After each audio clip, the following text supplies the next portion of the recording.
Hello everyone, this is Rakesh RD.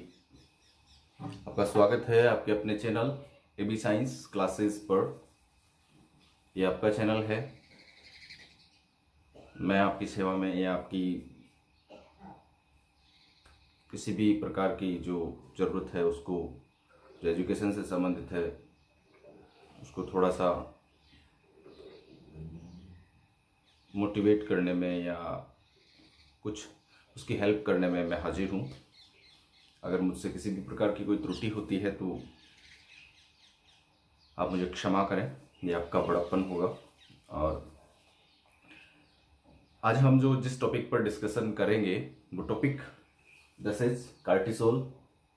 इससे पहले जितने भी टॉपिक्स थे हार्मोन से रिलेटेड उस पर हम लोग डिस्कशन कर चुके हैं, और जो भी डिस्कशंस हुए हैं वो उसके जो वीडियोस है वो इस चैनल की प्लेलिस्ट पर है। आप प्लेलिस्ट पर जाकर इस वीडियो को सब्सक्राइब करके, इस चैनल को सब्सक्राइब करके इसकी प्लेलिस्ट पे जाकर आप चेक कर सकते हैं सारे वीडियोस। और जो भी नया बंदा है, स्टूडेंट्स जो है, वो इस पुराने वीडियो अगर देखना चाहता है तो इस वीडियो के लिंक वो सब डिस्क्रिप्शन में उसकी प्लेलिस्ट का आपको लिंक मिलेगा, वहाँ से आप इजीली इसको सर्च करके दे सकते हैं। आप जिन जिन लोगों ने मेरे चैनल को सब्सक्राइब किया उनको सबसे पहले तहे दिल से, हृदय की गहराइयों से धन्यवाद कि उन्होंने मुझे आगे बढ़ने के लिए मोटिवेट किया। और बाकी ये है कि मैं सभी लोगों से निवेदन करूंगा कि इस चैनल को आप सब जरूर सब्सक्राइब जरूर करें, शेयर और लाइक कीजिए। लाइक और शेयर सब्सक्राइब करने का पैसा नहीं लगता है, तो प्लीज़ ये एक हृदय से निवेदन है आप लोगों से कि आप लोग इस चैनल को जरूर सब्सक्राइब कीजिएगा, ताकि आपके सब्सक्रिप्शन से और जो शेयर लाइक से मुझे मोटिवेशन मिलेगा। मैं बहुत अच्छा काम करने के लिए प्रयास करूंगा। तो बहुत बहुत धन्यवाद आप लोगों को एक बार, और हम ना टॉपिक स्टार्ट करते हैं। जो नेक्स्ट टॉपिक है कार्टिसोल। हम लोगों ने पहले पढ़ चुके हैं इस डिस्कशंस को इसके बारे में कि कार्टिसोल कहाँ से सिक्रेट होता है, कौन सी ग्लैंड इसके सिक्रेशन के लिए रेस्पॉन्सिबल होती है ना। हम लोग इस चीज के बारे में पढ़ चुके हैं, फिर भी मैं थोड़ा सा रिकेप करवा देता हूँ आपको। कार्टिसोल एक जो हार्मोन है उसके ऊपर हम लोग थोड़ा सा डिस्कशन करते हैं। क्या है कार्टिसोल, कहाँ से ये सिक्रेट होता है। पिछले वीडियो में मैंने आपको बताया था कि जो एड्रिनल ग्लैंड है, कौन सी ग्लैंड है, एड्रिनल जो ग्लैंड है, एड्रिनल ग्लैंड के दो पार्ट हैं। एक पार्ट तो कौन सा है, कॉर्टेक्स है, और एक पार्ट कौन सा है, मेडुला है। ठीक है, मेडुला जो नर्वस टिश्यू का बना होता है उससे एपिनेफ्रिन एंड नॉरएपिनेफ्रिन दो टाइप्स के हार्मोन निकलते हैं जिनको कैटेकोलामिन कहते हैं। क्या कहते हैं, they are responsible into the fair fight and flight response. Cortex के 3 जोन थे, zona glomerulosa, zona fasciculata, zona reticulata. ठीक है, रेटिकुलरिस, ये 3 जोन थे। जोना ग्लोमेरुलोसा से मिनरलोकॉर्टिकॉइड हार्मोन का सिक्रेशन होता है। जोना ग्लोमेरुलोसा से मिनरलोकॉर्टिकॉइड हार्मोन का सिक्रेशन होता है। फेसिकुलेटा से ग्लूकोकॉर्टिकॉइड का सिक्रेशन होता है। एंड रेटिकुलेटा से सेक्स कॉर्टिकॉइड, इनका सिक्रेशन होगा। ठीक है, ये डिस्कशन हमने किया था। हमने देखा था कि मिनरल जो कॉर्टिकॉइड हार्मोन है उसका जो मेन हार्मोन है वो एल्डोस्टेरोन होता है। कौन सा होता है, which is very important for us, mineralocorticoid which is responsible for the balancing of ions and minerals in our body. ठीक है, like sodium potassium and chloride, ये चीज हम लोग देख चुके हैं। अब हम देखेंगे आज सेकेंड एड्रिनल ग्लैंड के कॉर्टेक्स के जोना फेसिकुलेटा से सिक्रेट होने वाला जो हार्मोन है, जिसे आप ग्लूकोकॉर्टिकॉइड कहते हैं, वो हार्मोन। तो ये ग्लूकोकॉर्टिकॉइड जो है, ग्लूकोकॉर्टिकॉइड हार्मोन कहां से सिक्रेट होता है, एड्रिनल कॉर्टेक्स के जोना फेसिकुलेटा से। कहां से सिक्रेट होता है, एड्रिनल कॉर्टेक्स के जोना फेसिकुलेटा से ग्लूकोकॉर्टिकॉइड हार्मोन सिक्रेट होता है। ये इसका जो मेन हार्मोन होता है वो होता है कोर्टिसोल। कौन सा हार्मोन होता है? कोर्टिसोल होता है। इसके अलावा भी यहां से कुछ हार्मोन का सिक्रेशन होता है, जैसे कोर्टिसोन, उसको क्या कहते हैं? कोर्टिसोन या डीऑक्सीकोर्टिसोन भी कहते हैं। क्या कहते हैं? डीऑक्सीकोर्टिसोन भी कहते हैं। कौन कौन सा मेन इसमें हार्मोन कौन सा है? कोर्टिसोल है। इसके अलावा कोर्टिसोन और डीऑक्सीकोर्टिसोन भी यहां से सिक्रेट होता है। लेकिन 12th क्लास के या इससे जो आगे जो कंपटीशन एग्जाम दे रहे हैं, जो भी मेडिकल एंट्रेंस वगैरह दे रहे हैं जो बच्चे, उनके कोर्टिसोल तक ही सीमित रहना है, इससे आगे हम लोग नहीं बढ़ना है। हमें उन बच्चों के लिए बता रहा हूं मैं आप लोगों को कि कोर्टिसोन और डीऑक्सीकोर्टिसोन भी ग्लूकोकोर्टिकोइड में कोर्टिसोल के साथ सिक्रेट होते हैं। बट द मेजर हार्मोन जो है वो कौन सा है? कार्टिसोल होता है।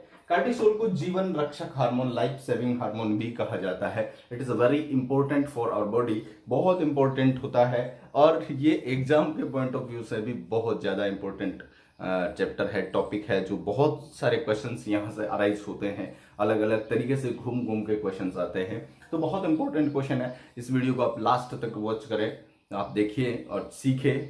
जो भी कमी रहती है मुझे बताएं, जो क्वेश्चंस हैं आपके वो मुझे बताएं, ताकि मैं आपको वापस रिस्पॉन्स दे सकूं, रिप्लाई दे सकूं उस चीज का कि ये क्वेश्चंस कैसे था या क्या था। चलिए डिस्कशन करते हैं कार्टिसोल पर। कार्टिसोल मैंने आपको बताया, this is a life saving hormone, जीवन रक्षक हार्मोन होता है। कौन सा हार्मोन होता है? This is a metabolic hormone. ये कैसा हार्मोन है? मेटाबॉलिक हार्मोन होता है। समझिए आप लोग बात को, मैं नाम क्या बता रहा हूं, मेटाबॉलिक हार्मोन है। कौन सा हार्मोन है? इसको मेटाबॉलिक हार्मोन भी कहते हैं, लाइफ सेविंग हार्मोन भी कहते हैं। स्ट्रेस के टाइम में ये सिक्रेट हार्मोन कब सिक्रेट होता है? स्ट्रेस के टाइम में, जब आप कसरत करते हैं, भागदौड़ करते हैं, या कोई तनाव होता है, या किसी और प्रकार का कोई मतलब आपके ऊपर प्रॉब्लम्स आती है, तब उस टाइम ये क्या होता है, ये हार्मोन सिक्रेट होता है, तो हमको एनर्जी प्रोवाइड करवाने का काम करता है। तो इसको स्ट्रेस हार्मोन भी कहते हैं, कई बार क्या कहते हैं? स्ट्रेस हार्मोन, है ना, स्ट्रेस हार्मोन भी कहा जाता है। तो कॉर्टिसोल जो है एक मेजर हार्मोन है और बहुत इंपॉर्टेंट हार्मोन है अपनी बॉडी में। इसका जो सिक्रेशन है, कोर्टिसोल का जो सिक्रेशन है, इसका जो सिक्रेशन का जो रेगुलेशन है, सिक्रेशन का रेगुलेशन मोस्टली प्राइमरीली एसीटीएच जो होता है, एसीटीएच के स्टिमुलेशन से होता है। वी नो दैट एसीटीएच जो है वो कहां से होता है? एसीटीएच का जो सिक्रेशन है वो कहां से होता है? एड्रिनल पिट्यूटरी से, सॉरी एंटीरियर पिट्यूटरी से होता है। इसकी बेसोफिल सेल से एसीटीएच का सिक्रेशन होता है। और ये कोर्टिकोट्रोपिक रिलीजिंग जो हार्मोन है, सीआरएच का सिक्रेशन कौन करता है? हाइपोथैलेमस करता है। कौन करता है? सीआरएच का सिक्रेशन कौन करता है? हाइपोथैलेमस से सीआरएच आएगा, सीआरएच आकर किसको स्टिमुलेट करेगा? एड्रिनल पिट्यूटरी को। एड्रिनल पिट्यूटरी जो है, एड्रिनल पिट्यूटरी किसका सिक्रेशन करेगी? एसीटीएच का सिक्रेशन करेगी। Then ACTH are stimulate the cortex of adrenal gland which is secrete the glucocorticoid and then glucocorticoid is cortisol. आगे मेरी बात समझ में, यानी कि कोर्टिसोल का सिक्रेशन प्राइमरीली जो है वो रेगुलेट किसके थ्रू होता है? एड्रिनल कॉर्टेक्स ट्रोपिक हार्मोन, ये जो यानी कि ACTH which is released by the anterior pituitary adenohypophysis की बेसोफिल सेल से ये सिक्रेट होता है एसीटीएच। बात समझ में आ गई? मैंने आपको जब एडेनोहाइपोफाइसिस में आपको पढ़ा रहा था, तो यहाँ पर आपको एक बहुत अच्छे से बात क्लियर कर लेनी है वापस। जब मैंने आपको बताया था एडेनोहाइपोफाइसिस में जो पार्स इंटरमीडिया होता है वो पार्स डिस्टेलिस के साथ मर्ज हो जाता है। क्या हो जाता है? पार्स डिस्टेलिस के साथ मर्ज हो जाता है। Then what question is arise, यहाँ पर एक क्वेश्चन अराइज होगा, जब एसीटीएच का सिक्रेशन होगा तब एमएसएच का भी सिक्रेशन होगा थोड़ी सी मात्रा में। यहाँ पर कौन सिक्रेट होगा? एमएसएच का भी सिक्रेशन होगा। बहुत इंपॉर्टेंट बात है कि जब एसीटीएच का सिक्रेशन होगा तब क्या क्या आएगा? एमएसएच भी आएगा। ठीक है, ये याद रखना इस क्वेश्चन को कि जब एसीटीएच आएगा तब एमएसएच आएगा। अभी इसके ऊपर वापस हम लोग डिस्कशन करेंगे। मैंने जब आपको एल्डोस्टेरोन पढ़ाया था तब मैंने आपको बताया था कि माइल्ड इफेक्ट करता है मिनरलोकॉर्टिकॉइड के सिक्रेशन पर। किसके ऊपर? मिनरलोकॉर्टिकॉइड जो होता है उसके सिक्रेशन पर ये बहुत कम प्रभाव डालता है, बहुत कम मतलब प्रभाव डालता है। मिनरलोकॉर्टिकॉइड का सिक्रेशन यानी एल्डोस्टेरोन का जो सिक्रेशन होता है मोस्टली रेगुलेट होता है सीरम पोटेशियम कंसंट्रेशन से। किससे होता है? सीरम पोटेशियम कंसंट्रेशन से। और दूसरा आपने देखा था रेनिन एंजियोटेंसिन मैकेनिज्म के अंदर कि मिनरलोकॉर्टिकॉइड का सिक्रेशन यानी एल्डोस्टेरोन का जो सिक्रेशन है वो किसके द्वारा रेस्पॉन्सिव, किसके द्वारा रेगुलेट होता है? या तो रेनिन एंजियोटेंसिन मैकेनिज्म होती है या फिर कौन होता है आपका सीरम पोटेशियम कंसंट्रेशन। लेकिन एसीटीएच जो है वो किसके सिक्रेशन को मोस्टली रेगुलेट करता है? ग्लूकोकॉर्टिकॉइड के सिक्रेशन को। तो आई होप ये आपको बहुत अच्छे से क्लियर हो गया होगा कि कोर्टिसोल जो है उसका सिक्रेशन, वो उसको सिक्रेशन को कौन रेगुलेट कर रहा है? उसके सिक्रेशन को रेगुलेट कौन कर रहा है? एसीटीएच कर रहा है ना। और एसीटीएच कहां से सिक्रेट हो रहा है? एसीटीएच सिक्रेट हो रहा है एंटीरियर पिट्यूटरी यानी एडिनो हाइपोफाइसिस की बेसोफिस सेल से। और उसके रिगार्डिंग यानी उसके रेस्पेक्ट में एक हार्मोन आ रहा होगा हाइपोथैलेमस से, जिसे आप कोर्टिकोट्रोपिक रिलीजिंग हार्मोन कहते हैं, जिसे सीआरएच कह रहे हैं। ठीक है, ये फैक्टर कहां से आ रहा है? हाइपोथैलेमस से आ रहा है। I hope this matter is absolutely clear. ये सब के लिए सब बच्चों को अच्छे से क्लियर हो गया होगा। अब हम बात करते हैं कोर्टिसोल पर।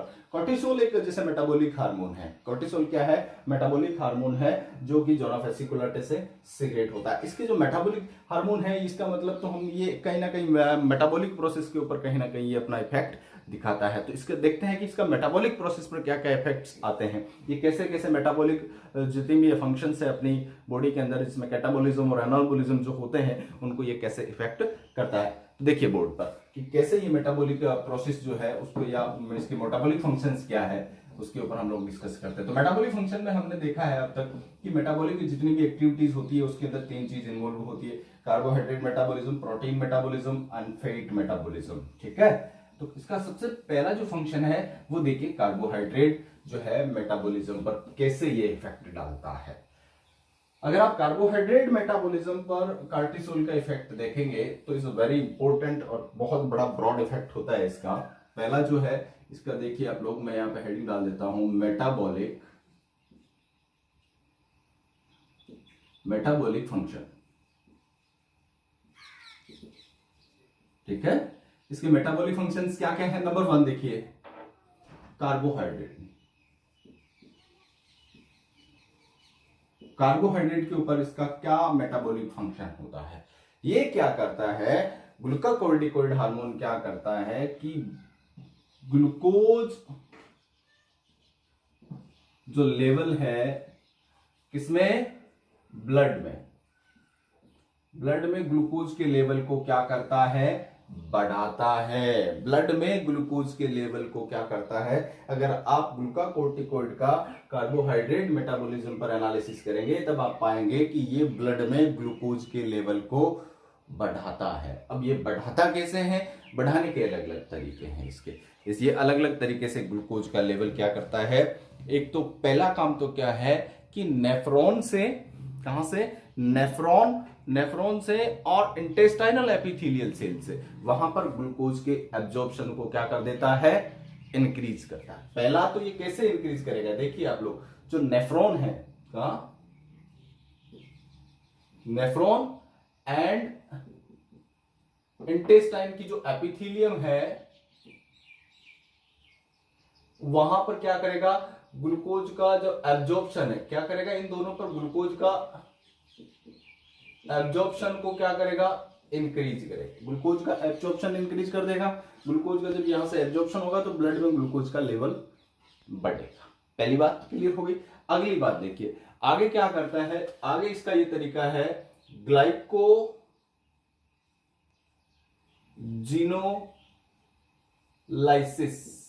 क्या करता है? ग्लाइकोजिनोलाइसिस का मतलब क्या है कि आपकी बॉडी में जो कार्बोहाइड्रेट ग्लाइकोजन के फॉर्म में स्टोर है उसको ब्रेक डाउन करेगा and convert into the glucose. यानी कि ग्लाइकोजन जो है इस प्रोसेस में क्या करेगा? जो ग्लाइकोजन है उस ग्लाइकोजन को किसमें ब्रेक डाउन करवाएगा? ये ग्लूकोज में ब्रेक डाउन करवाएगा। जब ग्लूकोज में ब्रेक डाउन करवाएगा तो क्या होगा? ब्लड में ग्लूकोज का लेवल, सीधी सीधी बात है, बढ़ेगा। ब्लड में ग्लूकोज का लेवल बढ़ेगा। दूसरी बात देखिए, ग्लूकोनियोलाइसिस ग्लूकोनियोजेनेसिस, ग्लूकोनियोजेनेसिस करवाएगा। मैंने नियो का मतलब नए तरीके से, ग्लूकोज का फॉर्मेशन करवाना है इसको नए तरीके से। इसका ट्रेडिशनल फॉर्मूला क्या है? ग्लाइकोजन को तोड़ कर हम लोग क्या कर सकते हैं? ग्लूकोज बना सकते हैं, जब एक ट्रेडिशनल फॉर्मूला होता है। लेकिन एक नए तरीके से अगर हमको ग्लूकोज बनाना है तब उसको आप लोग क्या बोलोगे? ग्लूकोनियोजेनेसिस बोलोगे। ग्लूकोनियोजेनेसिस इस प्रोसेस में मेनली कौन आता है? लैक्टिक एसिड, अगर लैक्टिक एसिड से बना रहा हो, ठीक है। दूसरा कौन आता है? एमिनो एसिड, एमिनो एसिड से अगर ग्लूकोज का फॉर्मेशन होता हो। और तीसरा कौन सा होता है? Pyruvic acid. कौन सा एसिड? अगर इनसे, या फिर तीसरा चौथा जो है वो अल्कोहलिक, कौन सा? अल्कोहलिक तरीका सा होता है, जैसे ग्लिसरॉल। अगर ग्लिसरॉल से क्या बन रहा है? ग्लूकोज का फॉर्मेशन हो रहा है। यदि लैक्टिक एसिड से ग्लूकोज का फॉर्मेशन करवा रहा है, या किससे फॉर्मेशन करवा रहा है? एमिनो एसिड से ग्लूकोज का फॉर्मेशन करवा रहा है, या पायरुविक एसिड से ग्लूकोज का फॉर्मेशन करवा रहा है, या अल्कोहलिक कंडीशन में ग्लूकोज का फॉर्मेशन करवा रहा है ग्लिसरॉल से, तो क्या होगा? उस प्रोसेस को आप लोग क्या करोगे? ग्लूकोनियोजेनेसिस कहोगे। क्या कहोगे? ग्लूकोनियोजेनेसिस कहोगे। मैंने अभी आपको बताया कि ये ग्लूकोज का लेवल क्या करता है? ब्लड में इंक्रीज करता है। इसके अलावा भी आपने बहुत कई हार्मोन्स के साथ देखा कि वो ब्लड में ग्लूकोज का लेवल इंक्रीज कर रहे हैं, ब्लड में ग्लूकोज का लेवल इंक्रीज कर रहे हैं। जैसे हमने अगर ग्रोथ हार्मोन का भी देखा था कि वो भी ब्लड में ग्लूकोज का लेवल इंक्रीज कर रहा था। पैनक्रियाटिक जो ग्लूकागन है वो भी ब्लड में ग्लूकोज का लेवल क्या कर रहा है? इंक्रीज कर रहा है। तो ये एक अलग तरीके से है। यहाँ पर जो कार्टिसोल होता है ब्लड में ग्लूकोज का लेवल क्या करता है? इंक्रीज करता है। और उन कंडीशंस में करता है जब स्ट्रेस वाली कंडीशंस होती है। कौन सी कंडीशंस होती है? स्ट्रेस वाली कंडीशंस होती है। आई होप आपको ये बहुत अच्छे से क्लियर हो गया होगा कि क्या होता है कार्बोहाइड्रेट मेटाबॉलिज्म पर इसका इफेक्ट। ठीक है। सेकंड थिंग देखिए, सेकंड थिंग में क्या है कि प्रोटीन मेटाबॉलिज्म जो है, किस प्रोटीन जो है, प्रोटीन पर इसका इफेक्ट क्या है? ये क्या करता है? Break down the proteins into the amino acid, है ना। It is break down into amino acid. बात समझिएगा आप लोग। मसल्स में क्या करता है ना, मसल्स में क्या करता है कि वहां पर जाकर ये क्या करेगा कि प्रोटीन को ब्रेक डाउन करेगा। किसमें? एमिनो एसिड्स में। It is a simply forms. Amino acids are monomer of the polypeptides and we as well you know. आपको पता है कि एमिनो एसिड्स क्या होते हैं? प्रोटीन्स के मोनोमर होते हैं। प्रोटीन एक पॉलीमर है जिसके मोनोमर कौन है? मोनोसैकेराइड है। तो कार्टिसोल हार्मोन क्या करता है कि ब्रेक डाउन करता है किसमें? किसको? प्रोटीन को। किसमें? एमिनो एसिड्स में। और बाद में इन एमिनो एसिड्स को कहाँ यूज लिया जा सकता है? ग्लूकोनियोजेनेसिस में। किसमें काम यूज लिया जा सकता है? ग्लूकोनियोजेनेसिस में यूटिलाइज किया जा सकता है। आई होप ये क्लियर हो गया होगा। नेक्स्ट देखिए, फैट पर। फैट को क्या करता है? Convert into the fatty acid, fatty acid and glycerol. किसमें कन्वर्ट करता है? फैटी एसिड और ग्लिसरॉल में। इसका भी क्या करता है? कैटाबोलाइज्ड करता है। ये तीनों को क्या कर रहा है? कैटाबोलाइज्ड कर रहा है। क्या कर रहा है? एक तरीके से यानी कि ब्रेक डाउन कर रहा है ग्लूकोज को, ग्लूकोज ग्लाइकोजन को भी ब्रेक डाउन कर रहा है, प्रोटीन को भी क्या कर रहा है? ब्रेक डाउन कर रहा है, एंड फैट को भी क्या कर रहा है? ये ब्रेक डाउन कर रहा है। ये एक तरीके से अगर आप लोग पैनक्रियाटिक इंसुलिन की बात करेंगे तो वहां पर पैनक्रियाटिक जो इंसुलिन है उसका अपोजिट वर्क दिखाता है। कार्टिसोल क्या करता है? पैनक्रियाटिक इंसुलिन का अपोजिट वर्क दिखाता है। एक तरीके से अगर हम देखें मेटाबॉलिक फंक्शन में इंसुलिन को, तो इंसुलिन का ये एंटागोनिस्ट होता है। क्या होता है? एंटागोनिस्ट होता है। एक्चुअली में अगर देखें आप लोग इसके मेटाबॉलिक फंक्शंस को, तो इंसुलिन अगर आपने देखा था, इंसुलिन वहां पर जो पैनक्रियाटिक इंसुलिन था वो क्या कर रहा था? ब्लड में ग्लूकोज का लेवल डिक्रीज कर रहा था। ब्लड में क्या कर रहा था? ग्लूकोज का लेवल डिक्रीज करवा रहा था by the utilizing uptaking of utilizing and store of the glucose by the body cells. क्या करता है? बॉडी सेल्स को क्या करता है? यूटिलाइज करवाने का काम कर रहा था। दूसरी बात आपने देखी थी कि प्रोटीन का वो क्या कर रहा था? प्रोटीन को एनाबोलाइज करवा रहा था। क्या करवा रहा था? प्रोटीन को एनाबोलाइज करवा रहा था। ठीक है। थर्ड बात आपने देखी थी कि वो इंसुलिन क्या कर रहा था कि एडिपोज टिश्यू में फैट को स्टोर करवा रहा था। ठीक है। और हार्मोन सेंसिटिव लाइपेज का क्या कर रहा था? वो इनहिबिट कर रहा था ताकि फैट जो है वो एडिपोज टिश्यू में क्या रहे? स्टोर रहे। आगे मेरी बात समझ में? तो ये जो सारे 3 फंक्शन है, ये सारे के सारे जो फंक्शन है वो इंसुलिन के अपोजिट होते हैं। So that's why cortisol is antagonist to the insulin hormone. ठीक है, एक क्वेश्चन ये और क्लियर हो गया कि कार्टिसोल क्या है, इंसुलिन का एंटागोनिस्ट होता है, या इंसुलिन जो है वो कार्टिसोल का क्या होता है, एंटागोनिस्ट होता है। तो आई होप ये बहुत अच्छे से आपको क्लियर हो गया होगा। इसके अलावा आप देखिए, इसके अलावा ये क्या फंक्शन करता है, इसके अलावा इसके जो मेजर फंक्शन है वो, इसका मेजर फंक्शन क्या है कि कार्टिसोल जो है क्या करता है, स्टेबलाइज सेल मेम्ब्रेन या membrane of lysosome in mast cell. कौन सी सेल? Mast cell. ये क्या करता है, लाइसोसोम्स की जो सेल मेम्ब्रेन होती है उसको स्टेबलाइज करने का काम करता है। किसमें? मास्ट सेल में। मास्ट सेल का काम क्या होता है? मास्ट सेल किसमें होती है? एरियोलर टिश्यूज में होती है। किसमें होती है? एरियोलर टिश्यूज की पार्ट होती है। किसकी होती है बेटा? एरियोलर टिश्यूज में होती है। इससे क्या सिक्रेशन होता है? हिस्टामिन। किसका सिक्रेशन होता है? और विच इज वेसोडाइलेटर। ये क्या काम करता है? ये एक प्रकार का क्या है? वेसोडाइलेटर है। ठीक है, और इस ये कब कौन सी किसके लिए रेस्पॉन्सिबल होता है? Histamine is directly responsible for the inflammation and allergy conditions, an allergic condition. तो ये क्या करता है, एलर्जी कंडीशंस में या इन्फ्लामेशन वाली कंडीशंस को क्या करता है कि टाइम में क्या करता है कि लाइसोसोम्स को की जो मेम्ब्रेन्स होती है उसको स्टेबलाइज कर देता है, और हिस्टामिन के सिक्रेशन को क्या करता है, कम करने का काम करता है। मैंने आपको बताया कि ये प्रोटीन का ब्रेकडाउन करता है।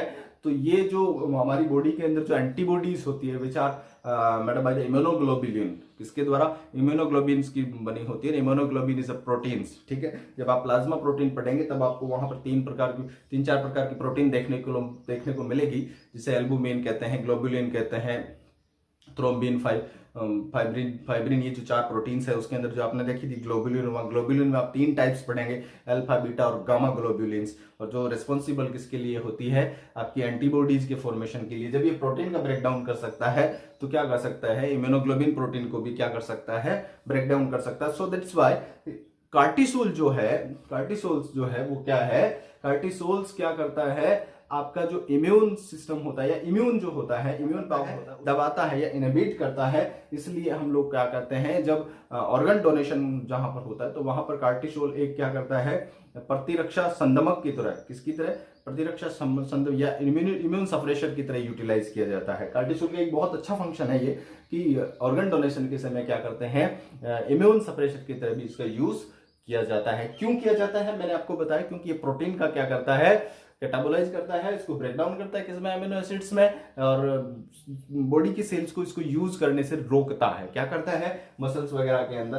तो ये क्या होता है कि इम्यूनोग्लोबिन जितनी भी प्रोटीन्स होती है उनको भी क्या कर देता है, ब्रेक डाउन करता है। तो ये इम्यून सप्रेशन का काम भी कर रहा है। तो ये एक अच्छा सा जो प्रोडक्ट है अपने लिए क्लियर हो गया कि इसके क्या क्या फंक्शंस है। इसके मेटाबॉलिक फंक्शन ये है। इसके अलावा इसका जो एक बहुत इंपॉर्टेंट फंक्शन है कि ये स्टेबलाइज करता है। क्या करता है, स्टेबलाइज करता है किसकी, लाइसोसोम्स की मेम्ब्रेन को, जो कि मास्ट सेल में होती है। और हमको पता है कि मास्ट सेल जो है वो किसका सिक्रेशन करती है, मास्ट सेल किसका सिक्रेशन करती है, हिस्टामिन का सिक्रेशन करती है, और which are responsible for the inflammation and in allergy या एलर्जीज के लिए। एलर्जी और इन्फ्लामेशन, वो इन्फ्लामेशन के टाइम में किसका सिक्रेशन होता है, हिस्टामिन का सिक्रेशन होता है, और वो एक प्रकार का वेसोडाइलेटर होता है। मास्ट सेल से इसका सिक्रेशन होता है। ये आपको एक अच्छे से फंडामेंटल क्लियर करना है। इसके अलावा मैंने आपको बताया कि प्रोटीन का जो है ये क्या कर रहा है, ब्रेकडाउन कर रहा है। तो ये इम्यूनोग्लोबिन का भी ब्रेकडाउन कर सकता है। तो आई होप ये आपको बहुत अच्छे से क्लियर हुआ होगा।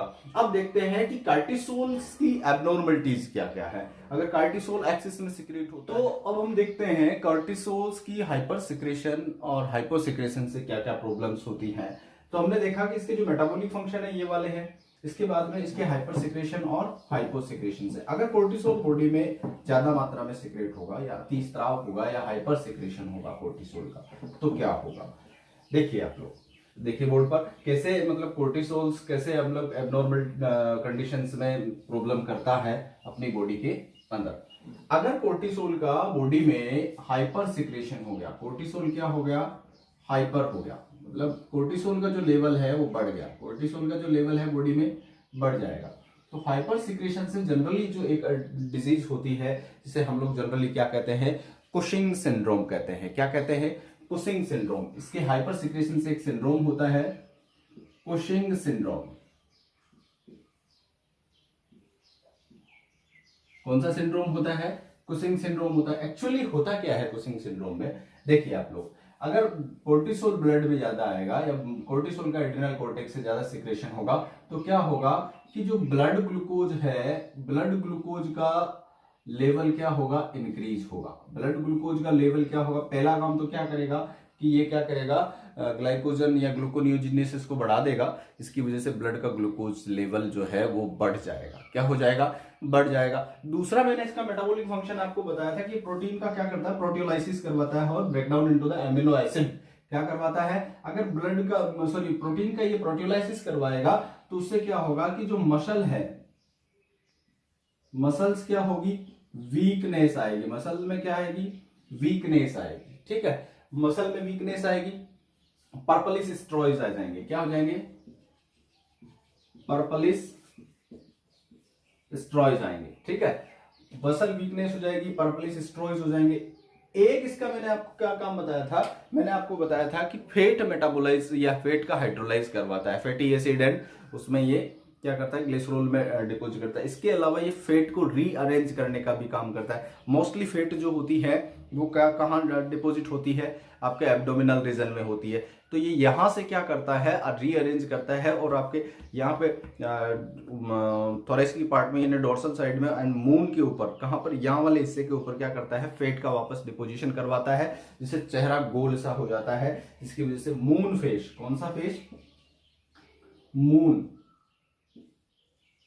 Faces and buffalo torso. और क्या हो जाता है? टॉर्सो। यानी कि ये जो शोल्डर्स है वो मोटे मोटे हो जाते हैं बफेलो की तरह। आपने देखा होगा जो भी एडिक्ट है, किसका स्टेरॉइड एडिक्ट होता है, जितने भी जो आप देखते हैं जिम वगैरह के अंदर, ये जो भी एथलीट जो है जो एब्यूज करता है इसका स्टेरॉइड्स का, उनकी बॉडी के अंदर अगर आप देखेंगे तो उनका जो चेहरा होता है एकदम गोल सा होता है और यहाँ से जो शोल्डर होते हैं वो काफी मोटे मोटे होते, चौड़े होते हैं। इसको हम लोग क्या कहते हैं? बफेलो टोर्सो कहते हैं। ये जो सिम्टम्स हैं वो किसके हैं? कुशिंग सिंड्रोम के हैं। किसके सिंड्रोम के हैं? इसके अलावा अगर आप देखेंगे कार्टिसोल का जो सिम्टम है उसके अंदर सोडियम का जो लेवल होता है वो क्या हो जाता है? इंक्रीज हो जाता है, डिक्रीज हो जाता है। जनरली सोडियम का जो लेवल डिक्रीज क्या? इंक्रीज हो जाता है। पोटेशियम का लेवल क्या होता है? डिक्रीज हो जाता है। तो हाइपोकैलीमिया हो जाता है, हाइपरनेट्रिया हो जाता है। इसके अलावा इसमें क्या हो सकता है? हाइपोकैलीमिया हो सकता है, हाइपरनेट्रिया हो सकता है। इम्यून का जो इम्यून सिस्टम है, प्रोटीन का मतलब कि ज्यादा प्रोटियोलाइसिस होने की वजह से क्या हो जाता है? जो इम्यून सिस्टम है, इम्यूनिटी जो है वो क्या हो सकती है? डिक्रीज हो जाती है। पोटेशियम का जो लेवल है वो क्या हो जाता है? बढ़ जाता है, घट जाता है। सोडियम का जो लेवल है वो क्या हो जाता है? बढ़ जाता है। इसको हाइपोनेट्रिया कहेंगे, इसको हाइपरनेट्रिया, इसको हाइपोकैलीमिया कहते हैं। क्या कहते हैं? हाइपोकैलीमिया हो जाएगा और हाइपरनेट्रिया हो जाएगा। क्या हो जाएगा? तो all these symptoms are directly related to the Cushing syndrome. तो कोर्टिसोल जो हार्मोन है उसके मतलब हाइपर सिक्रेशन से क्या होगा? ब्लड ग्लूकोज का लेवल बढ़ सकता है, मसल्स में वीकनेस आ सकती है, इम्यून सप्रेशन हो सकता है यानी इम्यूनिटी कमजोर हो सकती है, पर्पलिस स्ट्रोय आ जाएंगे, उसमें मून फेसिस हो जाएगा, चांद सा चेहरा हो जाएगा, बफेलो टॉर्सो हो जाएगा, हाइपर कैलीमिया हो सकता है, हाइपोकैलीमिया हो जाएगा, हाइपर नेट्रिया हो जाएगा। ठीक है, इसके अलावा अगर आप देखेंगे तो जो स्किन होती है वहां पर धारियां पड़ जाती है। क्या हो जाती है? जिसे हम लोग जनरली क्या कहते हैं? पर्पलिस स्ट्रॉय कहते हैं। मैंने आपको ये एक चीज और बताता हूं कि कार्टिसोल का जो एक्सिस क्वांटिटी में सिक्रेशन होता है तो ये क्या करता है कि बोन्स को भी डिकैल्सिफाइड करता है। क्या करता है? जिसकी वजह से बोन्स क्या हो जाती है? खोखली हो जाती है। क्या कैसी हो जाती है? खोखली हो जाती है। और क्या करती हैं कि ये जो नीचे इसके कार्टिसोल हार्मोन के सिक्रेशन के कारण क्या होता है कि फाइब्रोब्लास्ट सेल्स का सिक्रेशन ज्यादा होता है, जिससे जो मायोसिन फिलामेंट है उनका जो फेगोसाइटोसिस है वो बढ़ जाती है। फेगोसाइटोसिस क्या हो जाती है? बढ़ जाती है। इसकी वजह से क्या हो जाता है कि चेहरे वगैरह पर सूजन आ जाती है या हाथ पैर जो होते हैं स्पिंडल फॉर्म्स में आ जाते हैं। और उसकी जो प्रॉब्लम्स है कि ग्लूकोज जो यूरिया का जो लेवल है वो भी इंक्रीज हो सकता है। तो ये सारे के सारे जो सिम्टम्स हैं वो किसके हैं? कुशिंग सिंड्रोम के हैं। ये था आपके किसके, कोर्टिसोल के हाइपर सिक्रेशन से। मैंने अभी तक आपको कितनी दो एड्रिनल कोर्टेक्स से होने वाली दो बीमारियों की, एक बताया कौन सिंड्रोम जो मेड्रिलोकोर्टिकोइड के हाइपर सिक्रेशन से हो रही थी, दूसरा मैंने आपको बताया कोर्टिसोल के हाइपर सिक्रेशन से कुशिंग सिंड्रोम होता है। तीसरी बात मैं करूंगा कि अगर कोर्टिसोल का सिक्रेशन कम हो जाए, है ना, बिलो द नॉर्मल रेंज होता है अगर कोर्टिसोल का सिक्रेशन, तो कोर्टिसोल का जो नॉर्मल सिक्रेशन से कम होता है तो वो जनरली अकेला नहीं होता, वो किसके साथ होता है, मिनरलोकोर्टिकोइड के साथ सिक्रेशन होता है। तो इसलिए हम लोग पढ़ेंगे द हाइपोएड्रिनलिज्म या मतलब कि एड्रिनल, पूरी एड्रिनल कोर्टेक्स का ही जो पार्ट है वो साथ लेंगे। जैसे मैंने आपको पिछले वीडियो में बताया था कि मैंने एल्डोस्टेरोन के हाइपोसेक्रेशन से कौन सी प्रॉब्लम होती है, वो मैं कोर्टिसोल के साथ डिस्कस करूंगा। तो यहाँ मैं आपको एक चीज बताता हूं कि हाइपोसिक्रेशन जब होता है एड्रिनल का तब क्या प्रॉब्लम होती है। अगर हाइपोसिक्रेशन होगा तब क्या प्रॉब्लम होगी। हाइपोसिक्रेशन में जब एड्रिनल का जो कोर्टेक्स है, एड्रिनल कोर्टेक्स से के हाइपोसिक्रेशन से जब होगा तब एक स्पेशल सी प्रॉब्लम आती है जिसको हम लोग कहते हैं एडिशन सिंड्रोम। कौन से सिंड्रोम कहते हैं, एडिशन सिंड्रोम।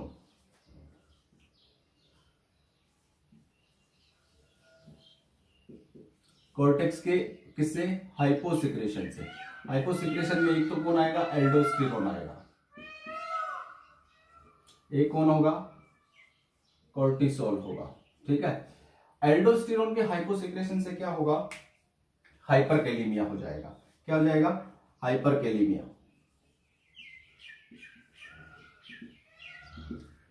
पोटेशियम का जो लेवल है, पोटेशियम का जो लेवल है वो बढ़ जाएगा, सोडियम का जो लेवल है वो क्या हो जाएगा, घट जाएगा। एल्डोस्टेरोन के हाइपोसिक्रेशन ये कम सिक्रेशन होने से क्या होगा, हाइपरकैलेमिया हो जाएगा और सोडियम का लेवल क्या हो जाएगा, डिक्रीज हो जाएगा। और मैंने आपको ये पहले स्टार्ट में बताया था जब एल्डोस्टेरोन पढ़ा रहा था कि पोटेशियम का जो सीरम में लेवल है वो 3.5 मिली इक्विवेलेंट से 5 मिली इक्विवेलेंट तक होना जरूरी है। बहुत नैरो रेंज में इसको मेंटेन करना बहुत जरूरी है।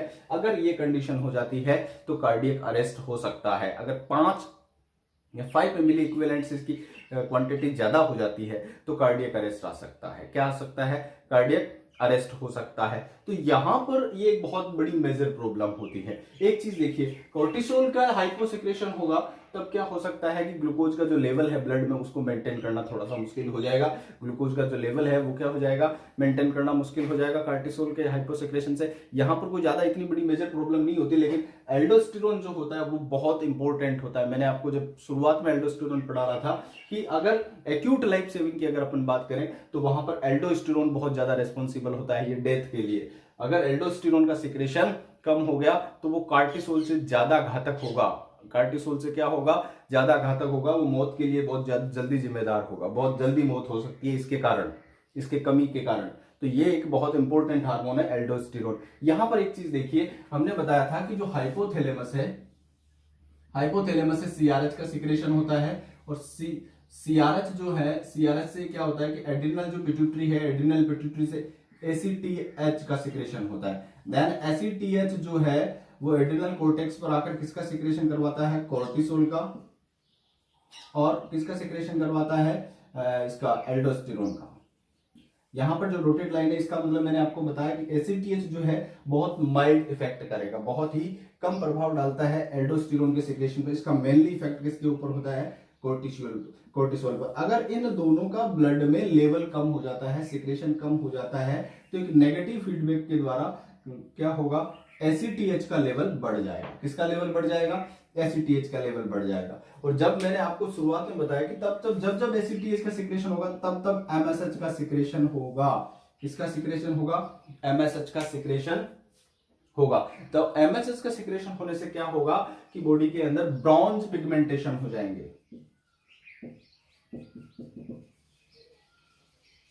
क्या हो जाएगा, ब्रॉन्ज पिगमेंटेशन हो जाएगा, यानी कि चकटे बन जाएंगे धीरे धीरे, कांस्य वर्ण के यानी पीताम्बर चकटे बन जाते हैं। इस बीमारी को हम लोग क्या कहते हैं, एडिशन सिंड्रोम कहते हैं। क्या कहते हैं, एडिशन सिंड्रोम कहते हैं, जो कि एड्रिनल के हाइपोसिक्रेशन से होता है। किससे होता है, एड्रिनल के हाइपोसिक्रेशन से होता है। इसके अलावा इसमें क्या होगा कि WBC के नंबर बढ़ जाता है। किसका नंबर बढ़ जाता है?